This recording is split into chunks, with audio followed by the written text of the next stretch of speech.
Welcome back to the channel, everybody. So this video, we got this 03 Cummins in. It's got a red brake light and ABS light on, also a vibration when you're going down the road. Shakes the steering wheel back and forth, so probably a U-joint or something in the front end. But yeah, let's get the scanner out and see what codes are going on in this and get it on the hoist.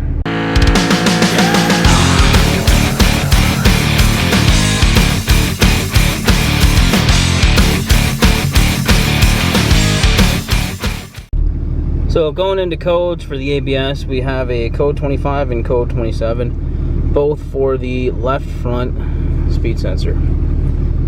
So we're going to back out of here, go to data display,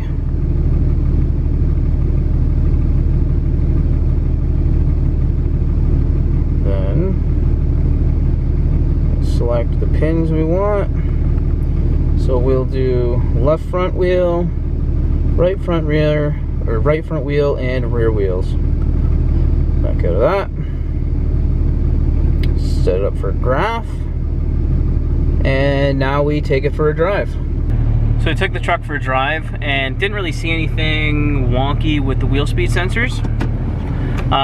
Doesn't mean that there's not a problem with it. It could be a wire that's bent in, like, broke internally in the sensor, so we might have to ohm it out, or there could just be a whole bunch of play in the bearing.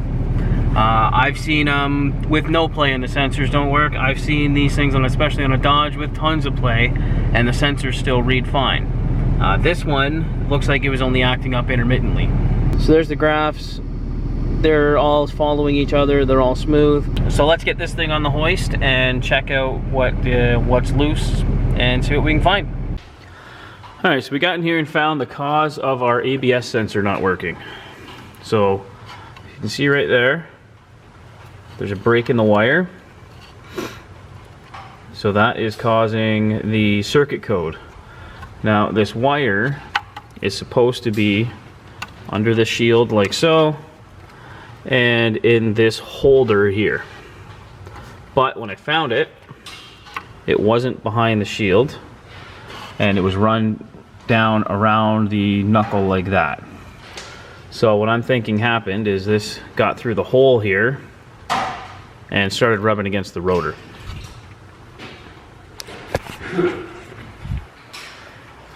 Pretty simple fix. You don't need to change the whole wheel bearing.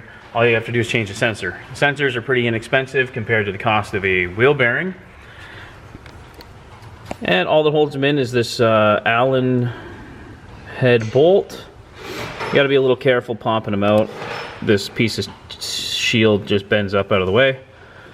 Then there is the connector here, which goes behind the mud flap through this hole. This is where this push pin goes. Runs behind the brake lines, and then has another holder here, and then clips into these clips all around the down the flex line. We also found the cause actually of our vibration. This rear U-joint is seized right up, and this front U-joint, can't really see it now, but it does have some play in it. So we're going to replace both U-joints on the rear axle. So let's get that sensor changed and get these U-joints done. So we got the sensor out. They usually come apart like this one did. The outer plastic shell just popped off of it, but if you take a pick, you can usually pick them out and get the O-ring and everything out of there. So there's the hole, everything's all done. The new sensor just has an O-ring in it and just has the hold down, same as the old one. So usually put a little bit of grease or some penetrating oil to help the O-ring slide in without ripping. And then just tighten it down and run the wire, and then you're done. So there we go, we got the new sensor in, routed properly. So coming up from behind the backing plate into this hold down here, and then into all the hold downs on the flex line, running up to there, back behind the mud flap, and back into the push pin. So now we got that part done. Now we got to get the U-joints done. So there we go, we got both U-joints done. There's the front one. As you can see, this is the one that was seized up. It is all rusted. There was no bearings left in that whatsoever.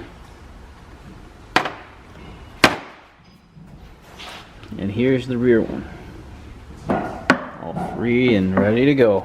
So let's get the shaft back in and throw the front wheels on, and this thing's ready to roll. So there we go, everybody. You see the ABS lights off, the shimmy is gone, and this truck is good to go. So thanks for watching. Hopefully you found some tips and some tricks in this video to help you diagnose and yeah, repair some of your problems that you may be experiencing with your truck. So thanks for watching, and we'll see you on the next one.